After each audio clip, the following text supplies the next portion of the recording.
শীতের আরেক সকাল। এবারে যাব হলদিয়ার হলদি নদীর তীরে খোলা আকাশে। অনেক প্ল্যানিং এর পর 40 জনের এই ট্রিপ।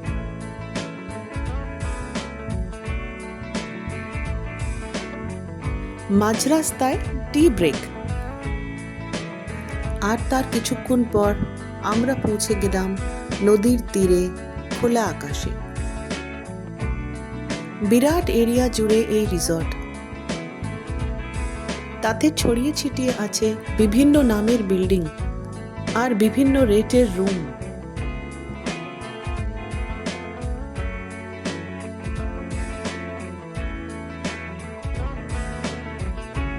মাঝখানে এক মস্ত পুকুর আর তার পাশে সুইমিং পুল।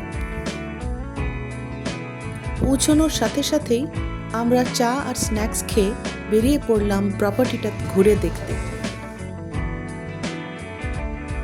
ফুলের রঙে রঙে খোলা আকাশ রঙিন হয়ে উঠেছে।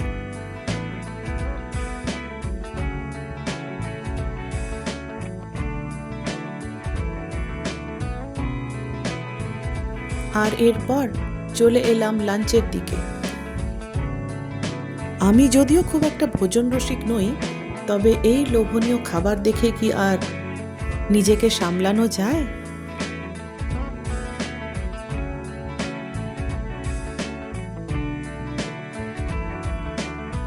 না, খাবার পর আজ আর ভাত ঘুম নেই, শুধু আড্ডা।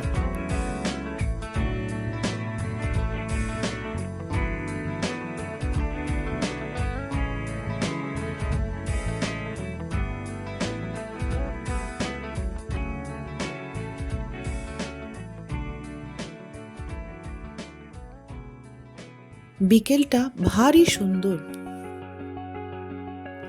জলের ধারে কনকনে হাওয়ায় বসে মন খোলা হাসি, আর তার সাথে গরম চায়ের চুমুক।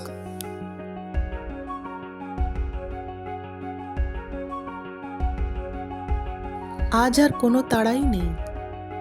বেশ কিছুক্ষণ চুপটি করে বসে সূর্যাস্তের সময় আকাশের এই রঙের খেলা আর ধীরে ধীরে সন্ধে নামা দেখলাম।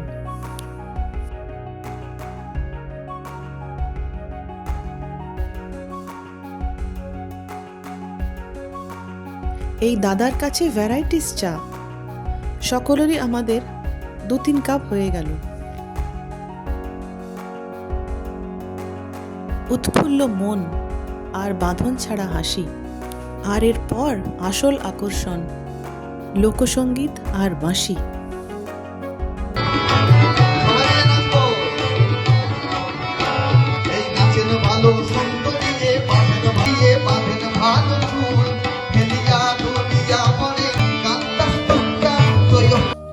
পরদিন সকালে সানরাইজের সাথে ছিল আরেক আকর্ষণ, ওখানকার গ্রিন জোন ঘুরে দেখা।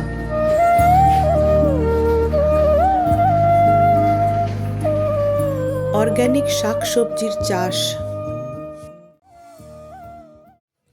আর তারপর আমরা যা এক্সপিরিয়েন্স করলাম, সত্যি বহুকাল মনে থাকার মতন। টাটকা খেজুর রস আর তারপর সেতারের আলাপ।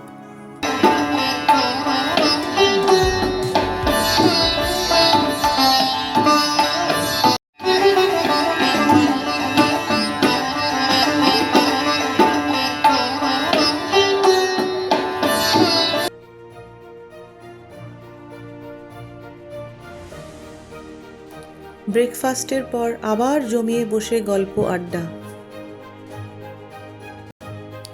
খোলা আকাশ, ঝলমলে রোদ আর প্রাণ খোলা হাসি, তার সাথে ফটো সেশন তো আছেই।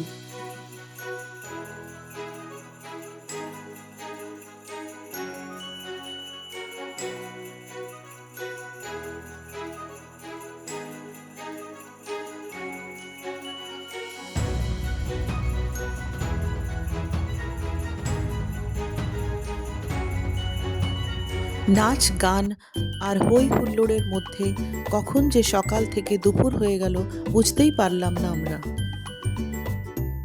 ঝটপট লাঞ্চ সেরে এবার বাড়ি ফেরার পালা। আবার আসবো হলদি নদীর তীরে এই খোলা আকাশে।